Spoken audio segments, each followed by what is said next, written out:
The moment her fingers locked around my arm, I realized something was terribly wrong. Her face had gone completely pale, her breathing was uneven, and tears shimmered in her eyes even though she was trying desperately not to cry. Without giving me a chance to ask a single question, she looked straight into my eyes and whispered that I had to pretend to be her husband for the next 40 minutes or someone she had spent years escaping would finally catch up to her. Every instinct told me to walk away, yet something in her frightened expression reminded me that sometimes the biggest moments in life arrive disguised as impossible requests.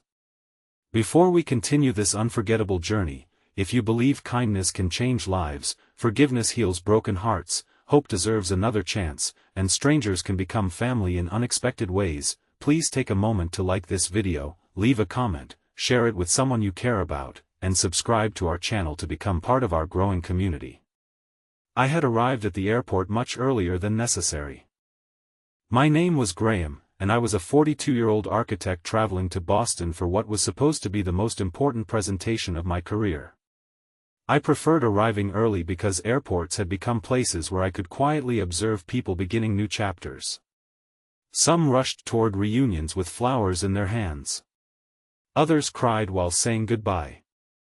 Every face carried a different story, and I often wondered how many lives crossed paths without ever knowing it. That ordinary morning changed forever when the woman holding my arm finally managed to catch her breath. Her name was Marin. She looked exhausted, as if she had been carrying invisible weight for years. Her clothes were neat but hurriedly put together, and her hands trembled so badly that she could barely hold her boarding pass. She kept glancing toward the entrance, not with ordinary nervousness but with the fear of someone expecting a storm to arrive. I quietly nodded instead of asking questions. Without thinking, I slipped my carry-on over my shoulder with my free hand and gently placed my other hand over hers. It was not an act of romance. It was simply an attempt to help another human being feel less alone. Almost immediately, I noticed a tall man entering the terminal. He scanned the crowd with unsettling confidence, walking slowly as though he expected someone to panic the moment they saw him. His expensive suit could not hide the coldness in his expression. Marin's breathing became even more uneven. She leaned closer, not because she wanted comfort, but because she knew frightened people naturally stayed close to those they trusted.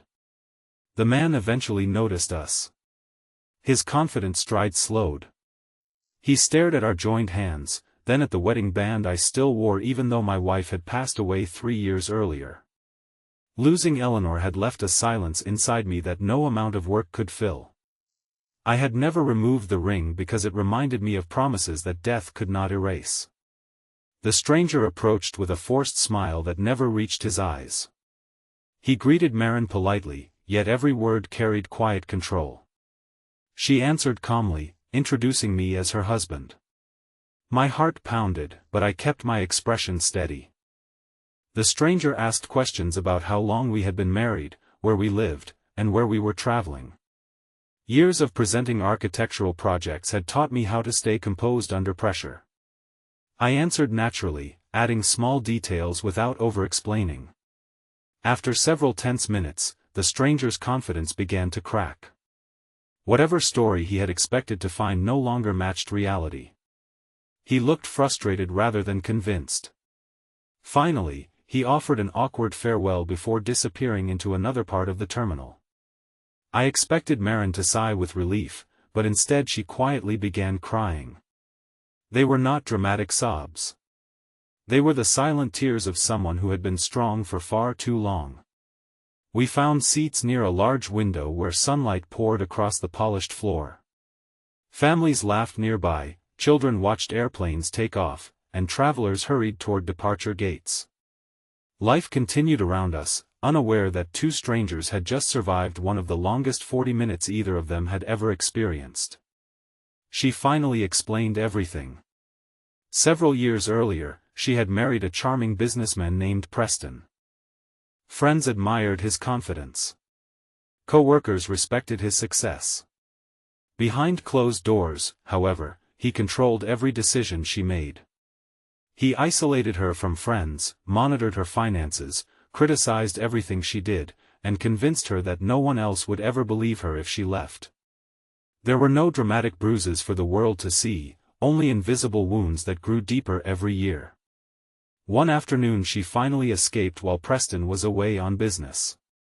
She rebuilt her life in another city, changed jobs, and spent years learning that peace could exist without fear. Divorce papers had eventually ended the marriage, but Preston never truly accepted losing control. Every unexpected encounter reopened old fears. That morning she had spotted him entering the airport moments before boarding her flight to visit her elderly father, who had recently undergone heart surgery. Panic overwhelmed her. Surrounded by thousands of strangers, she instinctively grabbed the first person who looked kind enough to help. I listened quietly because some stories deserve silence more than advice. As boarding announcements echoed through the terminal, I shared something I rarely admitted to anyone. After Eleanor passed away from cancer, I had convinced myself that helping people no longer mattered because I had failed to save the one person who meant everything to me. Work became my hiding place. I smiled professionally while carrying grief that never seemed to become lighter. Marin looked at my wedding ring and gently said that perhaps love had not ended with loss. Perhaps it had simply changed into the kindness we offered people we never expected to meet. Those words settled deep inside me. A few minutes later, airport security officers approached us. My first thought was that something had gone terribly wrong. Instead, one officer quietly explained that another passenger had reported Preston for aggressively following multiple travelers through the terminal after witnessing his unsettling behavior. Security had been observing him, and several witnesses had confirmed that his conduct made others uncomfortable. He had been escorted away for further questioning, allowing the terminal to breathe again. For the first time since grabbing my arm, Marin smiled. It was not the smile of someone whose problems had magically disappeared. It was the smile of someone realizing that fear no longer controlled every decision. We walked together toward our separate gates. Our flights departed within minutes of each other. Before saying goodbye, she thanked me for believing her without demanding proof. She admitted that the hardest part of surviving emotional abuse was convincing herself she deserved to be believed. Her words stayed with me long after our planes left the runway. Months passed. Life returned to its familiar rhythm until one afternoon I received a handwritten letter forwarded through the airline. Marin had spent weeks trying to locate me simply to say thank you. She wrote that visiting her father had given him hope during his recovery. She had also begun volunteering with an organization supporting survivors rebuilding their lives after abusive relationships. She ended the letter by writing that one stranger's compassion had reminded her that not every hand reaching toward her intended to control her. Some hands simply wanted to help her stand again. I folded the letter carefully and placed it beside Eleanor's old photographs. For the first time in years, I removed my wedding ring, not because I loved my late wife any less, but because I finally understood she would never have wanted grief to become a prison. Love honors the past while still making room for tomorrow. That unexpected morning at the airport had changed 2 lives. Marin rediscovered courage she thought fear had stolen forever. I rediscovered purpose I believed had disappeared with loss. Neither of us boarded our flights expecting to find healing in a stranger, yet sometimes life quietly places exactly the right person in exactly the right place for exactly the right reason. Before this story ends, I want to ask you something.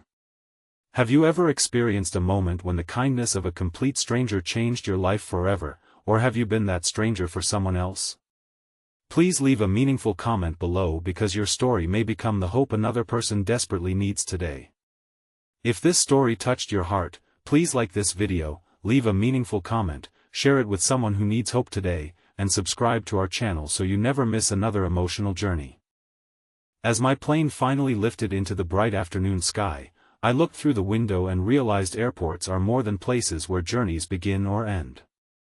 They are crossroads where frightened hearts sometimes discover unexpected courage, grieving souls find reasons to smile again, and ordinary people are quietly reminded that the greatest act of love does not always come from someone we have known forever. Sometimes it comes from a stranger willing to believe us for just 40 minutes, and in doing so, changes the rest of our lives forever.